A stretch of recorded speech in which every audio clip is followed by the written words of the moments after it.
লাগে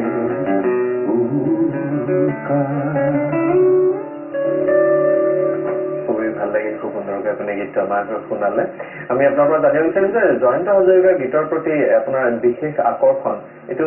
কেতিয়াৰ পৰা হ'ল বা আপুনি কি বুলি ভাবে জয়ন্ত হাজৰিকাৰ গীতৰ প্ৰতি আপুনি কিয় বেছিকৈ আকৰ্ষিত হয় আকৰ্ষণ মোৰ নিচিনাকে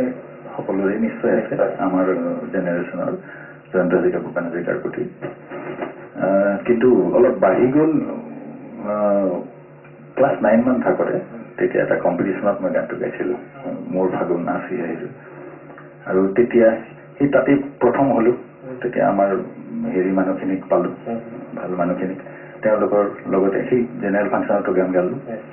তাই লাহে লাহে মই জয়ন্ত হাজৰিকাৰ হেৰি গানত সোমাই গ'লোঁ মানে ৰাইজেও হয়তো বিচাৰিলে পুৰস্কাৰটো পোৱাৰ কাৰণে হ'ব পাৰে তাৰ পিছত হয়তো মোৰ বহুত বেছি গোৱা নহ'ল ইয়াত পঢ়িব গ'লোঁ কেলকাতাত তাত সেই নিৰ্মলা মিশ্ৰক পালোঁ মোৰ যিখন প্ৰিয় গীত এলবাম নিৰ্মলা মিশ্ৰৰ লগত যেতিয়া মই উলিয়ালোঁ তাৰ পিছত মই অলপমান চবেই জানে যে জয়ন্ত হাজৰিকা গান গাওঁ তেনেকৈ বহুতৰে লগতে ময়ো গাওঁ আৰু জয়ন্ত হাজৰিকা গান নিশ্চয় আমি আৰু এটি গীতৰ মাজলৈ যাম তাৰপিছত আমি অকণমান কলকাতাৰ কথাও আপোনাৰ পৰা জানিব বিচাৰিম